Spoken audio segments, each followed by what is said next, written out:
संपूर्ण क्रांति की शुरुआत इसी गांव से हुई थी। ये जयप्रकाश नारायण जी का गांव है, सिताब दियारा।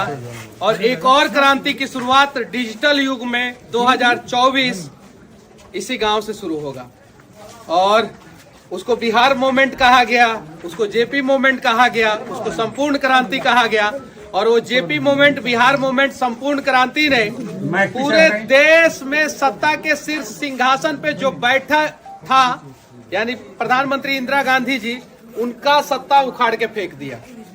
तो अब जो है बिहार में भी जो करप्शन रूपी पहाड़ जो है, हर एक ब्लॉक में, हर एक कचहरी में, हर एक कोर्ट में जो है उसको जो है हम लोगों को उखाड़ के फेंक देना है, हम लोगों को। और जयप्रकाश नारायण जी जब 75 साल की उम्र में इतना बड़ा काम कर सकते हैं, तो हम लोग तो युवा हैं, हम लोग तो कर ही सकते हैं। और ये बिहारी हैं, जब पहाड़े तोड़ देते हैं तो ये भ्रष्टाचार नामक पहाड़ को तोड़ने में हम लोग कैसे पीछे रहेंगे। तो प्रयास किया जाए कि अब जो है हम लोग जो है बिहार को बदला जाए। और जो राजनीति कर रहे हैं उन्हें बताया जाए कि जयप्रकाश नारायण जी का आखिर सपना क्या था और किस प्रकार से राजनीति करने का वो सपना देख के जो है बहुत सारे नेताओं को देश के हर एक कोने में पैदा किए थे, हर एक कोने में पैदा किए थे। जो एमके स्टालिन जी जो तमिलनाडु के वर्तमान मुख्यमंत्री हैं, वो भी जयप्रकाश नारायण जी के साथ थे। और वो भी Misa, maintenance of internal security act के तहत जेल गए थे, वो भी, जिन लोगों ने मेरे ऊपर एनएसए लगाया। और बिहार में जो तेजस्वी जी हैं, उनके पिताजी लालू प्रसाद यादव जी, वो भी इंदिरा गांधी के सरकार में जयप्रकाश नारायण जी के साथ थे और इंदिरा गांधी जी के सरकार को उखाड़ फेंके थे। उनका भी साथ इनके साथ था, लालू जी। और लालू जी मीसा के अंतर्गत जेल गए थे। और जब जेल गए थे, जेल से आए तो उनको एक बेटी हुई जिनका नाम मीसा भारती रखा गया, आप सभी को पता है। तो लालू जी को ये दर्द पता था कि अगर मीसा के अंदर किसी को जेल में डाला जाता है तो उसको बड़ा दर्द होता है। तो लालू जी ने मुझे जेल में नहीं डलवाया था। लेकिन जिन लोगों को ये दर्द नहीं पता था, उन लोगों ने मुझे जेल में डलवाया। मैंने जब जेल से निकला था तब भी मैंने कहा था कि मेरे ऊपर एक एफआईआर हो रहा था, तो लालू जी ने मना किया कि नहीं एफआईआर होना चाहिए, क्योंकि वो जेल में गए थे और उन्हें ये दर्द का एहसास था। लेकिन हर राजा का बेटा जो है वो उतना अच्छा सोच वाला नहीं हो सकता है। इंद्र का बेटा जो था वो भी जो है निरंकुश था, सही है कि नहीं है? तो बहुत सारे लोग निरंकुश हो जाते हैं और वो बेवजह जो है बहुत सारे लोगों को जेल में डालते हैं, बेवजह। और इस देश में सबसे ज्यादा अगर फर्जी एफआईआर कहीं होता है तो बिहार में।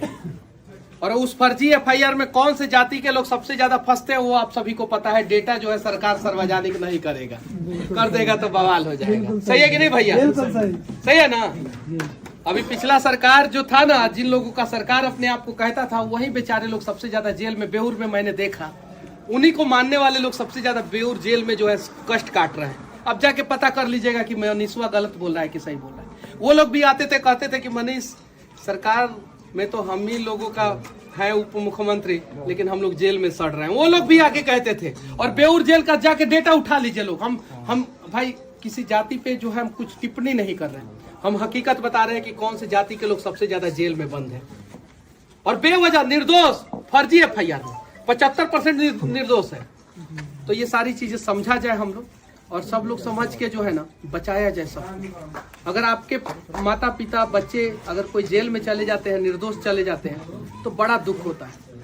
तो हम लोग जाति पार्टी से ऊपर उठ के थोड़ा सा सोचा जाए। और इन्होंने जब नेता बनाया ना, तो रामविलास पासवान जी से लेके, लालू प्रसाद यादव जी से लेके, एमके स्टालिन जी से लेके, ललन सिंह से लेके, नीतीश कुमार से लेके, चंद्रशेखर से लेके, मतलब इन्होंने जाति नहीं देखा, हर जाति के टैलेंटेड युवाओं को आगे लाया कि नहीं?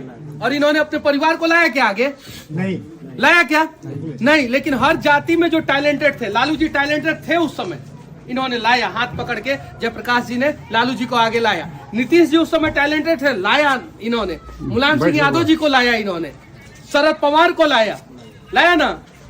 बहुत सारे इस देश के कन्याकुमारी से लेके कश्मीर तक, मतलब कि वर्तमान में जो बड़े नेता है वो आधे से अधिक तो जयप्रकाश नारायण जी के चेले हैं, है कि नहीं है ना? और वो चेलों के जो बच्चे हुए ना, वो राजधर्म भूल गए। तो अब उम्मीद है कि जो है उन्हें राजधर्म का याद दिलाएंगे और नया बिहार, नया देश बनाएंगे। सही है कि नहीं है? और अगर मेरे से कुछ गलती हो गई हो तो मैं माफी चाहता नहीं हूँ। भैया, नहीं। और मैंने जूता नीचे खोल के यहाँ पे चढ़ाया, और कोई अगर समझे कि पॉलिटिकल स्टंट है नहीं भैया, तो भाई आपको जो समझना है समझिए, लेकिन बिहार के हक की बात करना अगर पॉलिटिकल स्टंट है तो ये स्टंट हमें मंजूर है। बिहार के हक की बात करना अगर आप लोगों को लगे कि राजनीति है तो ये राजनीति हमें मंजूर है। और बिहार के हक की बात करना अगर लगे कि अपने लिए बात कर रहा है तो ये अपने लिए बात करना मुझे मंजूर है। और उम्मीद है कि आप सभी जो है साथ देंगे। और अब राजा का बेटा राजा नहीं, राजा का बेटा राजा नहीं। ये बात हम लोगों को इन्होंने ही सिखाया था। एको को राजा का बेटा को राजा इन्होंने नहीं बनाया।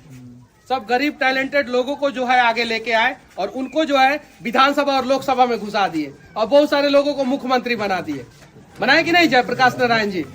लेकिन वही लोग मुख्यमंत्री बनने के बाद जो है खुद को राजा समझने लगे और अपने बच्चे को जो है राज तिलक की तैयारी करवाने लगे।